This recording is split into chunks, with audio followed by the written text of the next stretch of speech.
Hello everyone, vidonko.com ওয়েবসাইটে তোমাদের সবাইকে স্বাগত জানাই। আমি সৌরভ দে, তোমাদের ম্যাথ টিউটর।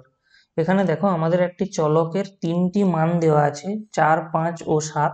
তাদের পরিসংখ্যা যথাক্রমে দেওয়া আছে p-2, p+1 এবং p-1। তাহলে চলকটির যৌগিক গড় দেওয়া আছে 5.4। তাহলে p এর মান নির্ণয় করতে বলা হচ্ছে। তো দেখো, আমি প্রথমে একটা কাজ করি, এখানে চলকের মানটা নিয়ে নিই। এখানটা আমি নিয়ে নিচ্ছি চলকের পরিসংখ্যা। ঠিক আছে, আমরা জানি আমরা যৌগিক গড় নির্ণয় করার জন্য একটা ছক তৈরি করি, যেখানে এখানে থাকে এক্স অর্থাৎ মান, এখানে থাকে পরিসংখ্যা যাকে আমরা এফ দিয়ে লিখি, এবং লাস্টের যে ছকটা সেটা হয় এফ এক্স, অর্থাৎ এই এক্স এবং এফ কে গুণ করে যেটা পাই। তাহলে এখানে মানগুলো আমি বসিয়ে দিচ্ছি 4, 5 ও 7। পরিসংখ্যা আমাদের কত আছে, p-2, p+1 এবং p-1।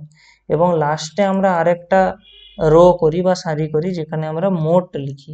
তাহলে এখানে পরিসংখ্যার মোট যদি দেখি, সেটা আমাদের আসবে কত না, 3p-2। এবারে এফএক্স গুলো আমরা নির্ণয় করি, মানে কি এই 4 দিয়ে এই অংশটাকে গুণ। তাহলে আমরা এখান থেকে কত পাবো, 4p-8। একইভাবে আমরা এখান থেকে পাবো 5p+5 এবং লাস্টে আমরা পাবো 7p-7। এটা ক্যালকুলেট করলে আমরা পাবো, দেখো, 16p-10। তো আমরা জানি যে আমরা যখন যৌগিক গড় নির্ণয় করি তখন কি করি না, এখানে যে মোট এফএক্স এর ভ্যালু, মানে এটাকে আমরা অ্যাকচুয়ালি সামেশন অফ এফএক্স লিখি, এবং এটাকে আমরা সাধারণভাবে এন দিয়ে লিখি। তো আমরা যে যৌগিক গড় নির্ণয় করি এক্স বার দিয়ে যদি তাকে ডিনোট করি, আমরা সেটাকে লিখি কত, 1/n সাম এফএক্স, এভাবে লিখি। তাহলে এক্ষেত্রে আমরা কত পাচ্ছি, দেখো, এক্ষেত্রে আমরা পাবো কত, 16p-10/3p-2। আবার দেখো, আমাদের প্রশ্নে এই এক্স বার, মানে এই এক্স বারটা আর কিছুই নয়, এই এক্স বারটাই হলো মেনলি যৌগিক গড়।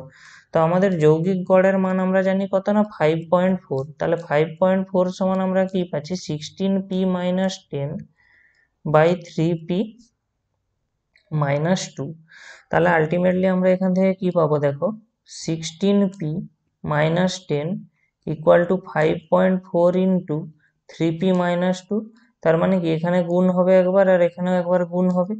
তাহলে আলটিমেটলি আমরা কত পাবো, দেখো, 16p-10 ইকুয়াল টু 3 দিয়ে গুণ হলে কত পাবো, এখান থেকে 16.2p, এবং তারপরে আমরা গুণ হলে পাবো 10.8। তো আমরা এই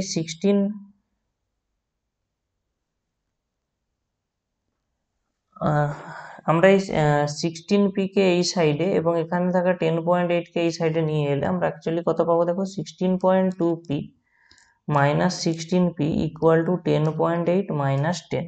তাহলে ক্যালকুলেট হলে আমরা কত পাচ্ছি, দেখো, 0.2p ইকুয়াল টু 0.8।